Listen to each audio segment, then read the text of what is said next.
दोस्तों, इंटेल के former chairman और सीईओ कहते हैं कि आज तक हम इंसानों ने जो कुछ भी बनाया है उसमें से semiconductor, micro processor are the most complicated inventions. ये बात तो आप सबको पता होगी कि जिस तरह fossil fuel first industrial revolution की बैकबोन बनी, वैसे ही सेमीकंडक्टर फोर्थ इंडस्ट्रियल रेवोल्यूशन की बैकबोन है। दोस्तों, आज हम सेमीकंडक्टर्स के बिना अपनी मॉडर्न लाइफस्टाइल के बारे में इमेजिन भी नहीं कर सकते। वो चाहे हमारी रोजमर्रा की जिंदगी की तेज गति हो या देश की इकोनॉमी, सेमीकंडक्टर्स के बिना सब रुक सा जाएगा।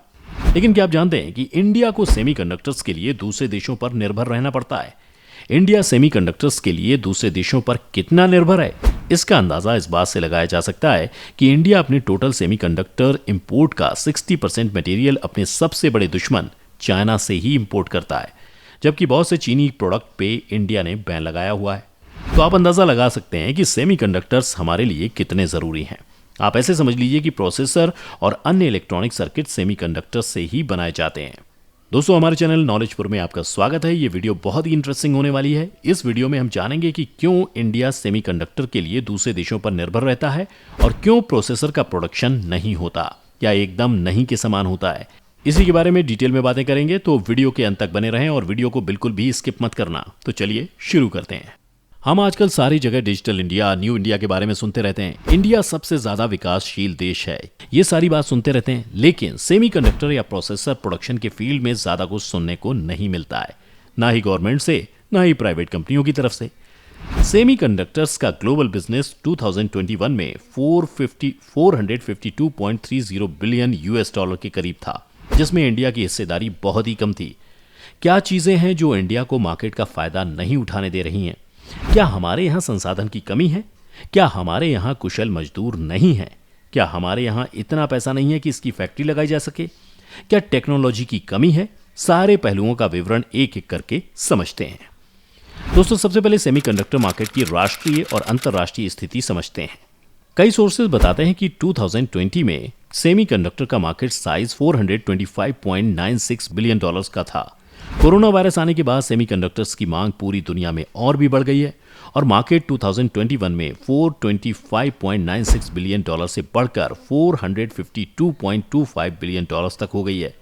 इसी तरह इसकी मांग को दुनिया में बढ़ते हुए देखकर ऐसा अंदाजा लगाया जा रहा है कि 2028 तक इसका मार्केट बढ़कर 803.15 बिलियन डॉलर्स तक हो जाएगा। और साथ ही साथ में artificial intelligence, internet of things और मशीन लर्निंग के क्षेत्र में बढ़त को देखते हुए कहना गलत नहीं होगा कि भविष्य में सेमीकंडक्टर का मार्केट बहुत ही तेजी से बढ़ने वाला है या फिर one of the fastest growing industry में से एक बनने वाला है। अगर हम बात करें इंडिया के मार्केट में ऑक्यूपेंस की, तो इंडिया कहीं भी नहीं दिखता। इंडिया में सेमीकंडक्टर माइक्रो प्रोसेसर की मांग का अंदाजा इसी बात से लगाया जा सकता है कि जहां 2016 में इंडिया ने सिर्फ 5.3 बिलियन डॉलर का सेमीकंडक्टर आयात किया था, जो कि 2020 के आते आते 10.60 अरब का हो गया। इंडिया के टोटल सेमीकंडक्टर इंपोर्ट का 40 से 45% अकेला चीन से होता है और 25% सेमीकंडक्टर हांगकांग से मंगाया जाता है। आए दिन इंडिया और चाइना के बीच रिश्ते कमजोर होते जा रहे हैं। उसके हिसाब से भारत को जल्द ही सतर्क हो जाना चाहिए, नहीं तो चाइना की मोनोपोली का चाइना बहुत ही अच्छे तरीके से भारत से दुश्मनी निभाने में कर सकता है। भारत के चाइना पे डिपेंडेंस का चाइना फायदा उठाकर भारतीय सेमीकंडक्टर के बाजार में भारी उछाल ला सकता है और भारत को आर्थिक रूप से बहुत नुकसान पहुंचा सकता है। अब आप लोगों के मन में ये बात आ रही होगी कि अगर हम आम लोग भविष्य में चीन से हो सकने वाले इतने भारी नुकसान के बारे में सोच सकते हैं, तो क्या भारत सरकार सो रही है? क्या हमारी सरकार को इसका अंदाजा नहीं है या फिर वे अनजान बने बैठे हुए हैं? नहीं दोस्त, भारत भी इसके लिए जागरूक है। अगले कुछ मिनट में हम जानेंगे कि इंडिया इन सब चीजों में सेफ जोन में रहने के लिए किन किन रणनीति का पालन कर रहा है या किन किन विकल्पों पर काम कर रहा है। ये तो हो गई नेशनल और इंटरनेशनल सेमीकंडक्टर मार्केट स्टेटस की बात। अब हम ये भी जान लेते हैं कि कौन कौन सी कंट्री या कंपनीज इस मार्केट में कब्जा किए हुए हैं। पहले नंबर पर आता है इंटेल कॉर्पोरेशन, जो कि यूनाइटेड स्टेट्स की कंपनी है। दूसरे नंबर पर क्वालकॉम का नाम आता है, ये भी यूनाइटेड स्टेट्स की कंपनी है। तीसरे नंबर पे है सैमसंग इलेक्ट्रॉनिक्स, जो कि साउथ कोरिया की कंपनी है।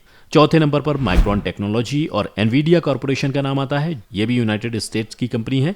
पांचवें नंबर पे ताइवान सेमीकंडक्टर मैन्युफैक्चरिंग कंपनी का नाम आता है, जो कि एक ताइवान की कंपनी है। छठे नंबर पे तोशिबा कॉर्पोरेशन का नाम आता है, जो कि जापान की कंपनी है। सातवें नंबर पर एनएक्सपी सेमीकंडक्टर्स का नाम आता है, जो कि नीदरलैंड की कंपनी है। जैसा कि हमने इस लिस्ट में देखा, सारे विदेशी कंपनीज का नाम आया, एक भी नाम इंडिया से नहीं था।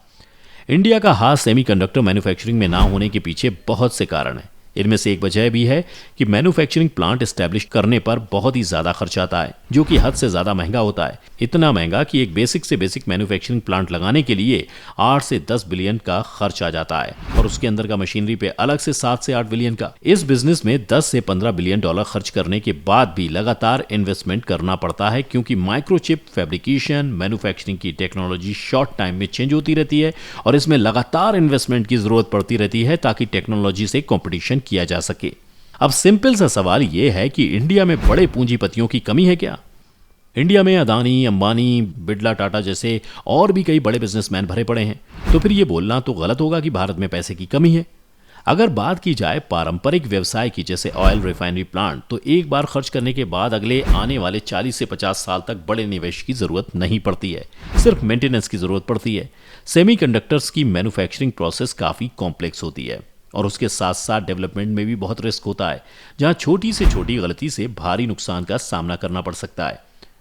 अब अगर बात करें भारत के बड़े बिजनेसमैन ने अब तक एक भी सेमीकंडक्टर मैन्युफैक्चरिंग प्लांट क्यों नहीं बनाया है, तो इसके पीछे बहुत से फैक्टर हैं, जैसे कच्चा माल उपलब्ध ना होना, प्रॉपर टेक्नोलॉजी इकोसिस्टम का अभाव, सरकार का सही से समर्थन ना करना, कंपनियां अकेले जोखिम नहीं उठाना चाहती।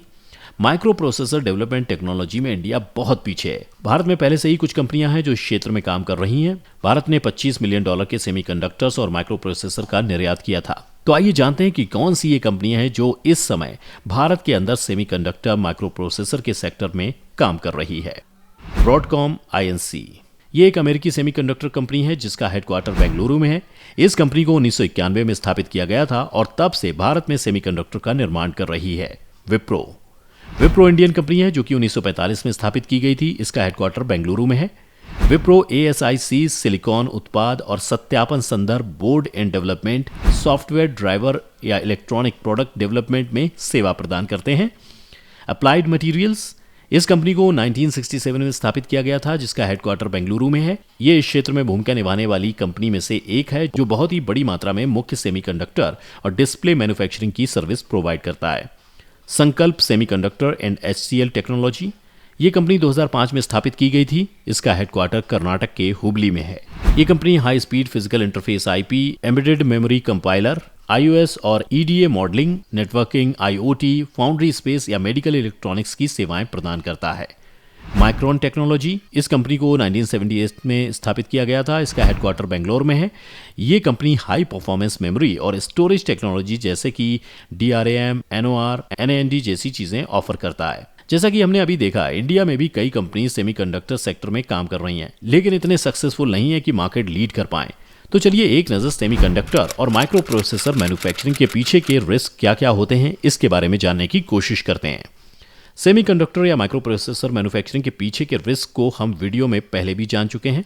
अब हम और रिस्क के बारे में बात करने वाले हैं जो हमने अभी तक नहीं किया। जैसे कि अभी तक जितनी भी कंपनीज अपने माइक्रो प्रोसेसर बना रही हैं, अब मार्केट में उनके ही कंपैटिबल प्रोडक्ट आ रहे हैं, सॉफ्टवेयर हो या हार्डवेयर। कहने का मतलब है कि ऐसे सॉफ्टवेयर हार्डवेयर अब मार्केट में आ रहे हैं जो उन्हीं प्रोसेसर को सपोर्ट करते हैं जो पहले से ही मैन्युफैक्चर हो रहे हैं। तो अब ऐसे में अगर इंडिया अपना माइक्रो प्रोसेसर तैयार करता है तो उसे मार्केट में पहले से मौजूद प्रोडक्ट्स, सॉफ्टवेयर और हार्डवेयर सपोर्ट नहीं करेंगे और ऐसे में माइक्रो प्रोसेसर बनाने का कोई फायदा नहीं होगा। इस समस्या को खत्म करने के लिए भारत को कोई ऐसा प्रोडक्ट तैयार करना होगा जो एकदम ही रिवॉल्यूशनरी हो, बहुत ही शक्तिशाली हो, जिससे कि विश्व स्तर पर इसको स्वीकार करना पड़े। अभी हमने मैन्युफैक्चरिंग के पीछे के रिस्क के बारे में जाना। अब ये भी जानना इंपॉर्टेंट हो जाता है कि प्रोसेसर मैन्युफैक्चरिंग में किस किस टाइप्स की दिक्कतें आती हैं। मैन्युफैक्चरिंग में बाधाएं तो बहुत सी हैं, इनमें से हम यहाँ पर कुछ का जिक्र कर रहे हैं। पहला तो है रॉ मटेरियल का उपलब्ध ना होना। सेमीकंडक्टर या माइक्रोचिप्स बनते हैं तो मुख्य रूप से सिलिका का उपयोग होता है, जिसका स्रोत भारत में नहीं के समान है, और जहां इस्तेमाल करने लायक ये सिलिका मिलता है जिसे सेमीकंडक्टर में इस्तेमाल किया जा सकता है, उस देश का नाम है चीन। हमें फिर से इसके लिए चाइना के ऊपर डिपेंड होना पड़ जाएगा, और चीन के बारे में हमने पहले ही बात कर रखी है। अदर ऑप्शन फॉर सिलिका, बाकी देशों जहां से चिप बनाने के लिए सिलिका मिल सकता है वहां से हमें इसे इंपोर्ट करने के लिए बहुत ही ज़्यादा पैसे खर्च करना पड़ जाता है, जो उसकी कीमत बढ़ा देता है। अब जाहिर सी बात है कि अगर रॉ मटेरियल की लागत बढ़ेगी तो उससे बनने वाले प्रोडक्ट की भी लागत ज़्यादा होगी। अब ऐसे में हम प्रोडक्ट मार्केट में ज़्यादा दाम में बेचेंगे जिसका विकल्प पहले से ही मार्केट में मौजूद है जो कम दाम में उपलब्ध है, तो जाहिर सी बात है हमारे बिजनेस में नुकसान होगा। अब और भी रुकावटों दिक्कतों के बारे में बात करें तो बाधा के रूप में हमारे पहले की सरकार की नीतियां भी आती हैं। पहले तो सरकार की नीतियां ऐसी होती थी जो सेमीकंडक्टर मैन्युफैक्चरिंग इंडस्ट्री स्थापित करने के लिए बिल्कुल भी नहीं थी या बहुत ही कम मददगार होती थी। अगर पहले की सरकार निर्माताओं या व्यवसायियों को सहायता उपलब्ध कराई होती तो ये सेमीकंडक्टर की इंडस्ट्री आज इंडिया में भी अच्छे से फल फूल रही होती। खैर, अब सरकार भी इसके लिए जागरूक है और अगले वीडियो में उनके द्वारा उठाए जाने वाले कुछ कदमों के बारे में हम डिटेल में जानेंगे। यहाँ हम फिलहाल मैन्युफैक्चरिंग की आने वाली रुकावटों के बारे में बात कर रहे हैं तो ये सवाल उठता है कि क्या इंडिया में स्किल्ड मैन पावर की कमी है। हमारे यहाँ इंडिया में सेमीकंडक्टर के क्षेत्र में एजुकेशन के लिए स्पेशलाइज्ड कोर्सेज एजुकेशन की कमी है। बहुत कम ही संस्थान हैं जो इस क्षेत्र में पढ़ाई कराते हैं। पढ़ाई होती भी है तो वहाँ क्वालिटी नहीं होती, जिस कारण से वहाँ से कुशल छात्र नहीं निकल पाते, या वहाँ से निकलते भी हैं तो उनमें बहुत ही कम होते हैं जो इंडस्ट्री में काम करने लायक होते हैं। हमने ये भी देखा कि जो भारत में पढ़ने वाले छात्र होते हैं जो अच्छे से स्किल्ड हो चुके होते हैं इस क्षेत्र में, तो उन्हें बाहर की कंपनियां बड़े बड़े पैकेज देकर उठाकर ले जाती हैं। भारत में सेमीकंडक्टर कंपनी नहीं होने के पीछे का एक बड़ा कारण ये भी है। दूसरी बड़ी रुकावट की बात करें तो अच्छे इंफ्रास्ट्रक्चर का नहीं होना भी एक प्रकार से रुकावट ही है। जैसा कि हम जानते हैं कि हमारा देश विकासशील देशों की लिस्ट में आता है। भारत में अभी भी बहुत सी अनियमितताएं हैं। कहने का मतलब ये है कि कुछ चीज़ें बहुत ही अच्छी हो गई हैं और कुछ अभी भी प्रोसेस में चल रही हैं। जहां देखो वहां डेवलपमेंट कंस्ट्रक्शन चलते रहते हैं। भारत में बहुत ही गिने चुने हाईटेक सिटीज़ हैं जैसे बेंगलुरु, पुणे, हैदराबाद, जहां से बहुत सी आईटी कंपनियां ऑपरेट होती हैं। तो हम ये भी समझते हैं कि इंडिया में इकोसिस्टम नहीं है, माहौल नहीं है, विकसित प्लेस नहीं है जहां ऐसे इंडस्ट्रीज़ को स्थापित किया जा सके। मैंने जैसा कहा कि हमारा भारत प्रगतिशील देश है, इसके पीछे ही एक सकारात्मकता छुपी हुई है। डेवलपमेंट फेज में है, इसका मतलब ये भी है कि सेक्टर में प्रगति होने के बहुत से आसार भी हैं, संभावनाएं बहुत हैं। अब निश्चित रूप से आने वाले समय में इंडिया सेमीकंडक्टर मैन्युफैक्चरिंग का हब साबित होगा। यहाँ तक हमने मेनली कमियों पर बात की है। चलिए अब कुछ इंपॉर्टेंट बातों पर भी रोशनी डाल लेते हैं जो इंडिया को चिप मैन्युफैक्चरिंग हब बनाने में मील का पत्थर साबित हो सकते हैं, जैसे कि initiatives by government of India. Semiconductor manufacturing club में भारत को प्रवेश करने के लिए बहुत ही कठिन लड़ाई का सामना करना पड़ रहा है और ऐसे में सरकार का रोल बहुत ही अहम हो जाता है। सरकार को ऐसी नीतियां तय करनी चाहिए जो कि मैन्युफैक्चरर्स को मदद हो, मैन्युफैक्चरर्स का बोझ बहुत हल्का कर दें। वैसा ही कुछ पहल हमारे सरकार द्वारा लाई जा रही है जो कि इंडस्ट्री को आगे बढ़ाने में मदद करेगी। दिसंबर 2021 में केंद्रीय इलेक्ट्रॉनिक्स और आईटी मंत्रालय ने 76,000 करोड़ भारत सेमीकंडक्टर मिशन के लिए अब तक आवंटित किया। इस मिशन के रूप में मिनिस्ट्री ऑफ इलेक्ट्रॉनिक्स ने silicon chip fab, display fab और कंपाउंड सेमीकंडक्टर फैब के लिए प्रस्ताव आमंत्रित किया, जिसके द्वारा सरकार सेमीकंडक्टर डेवलपमेंट इकोसिस्टम का निर्माण करना चाह रही है, जिसके अंदर टेस्टिंग, पैकेजिंग, चिप्स और बोर्डों की असेंबली की डिजाइन के क्षेत्र को आगे बढ़ाने के लिए कार्यक्रम शामिल हैं। भारतीय सेमीकंडक्टर मिशन को प्रोत्साहन करते हुए रेल संचार मंत्री ने कहा, फैब स्थापित करने वाले किसी भी व्यक्ति को पूंजी निवेश सहायता, बुनियादी ढांचे के लिए पूर्ण समर्थन, आपूर्ति श्रृंखला विकसित करने और उस फैब के आसपास एक इकोसिस्टम बनाने के लिए अन्य संस्थान की आवश्यकता होगी।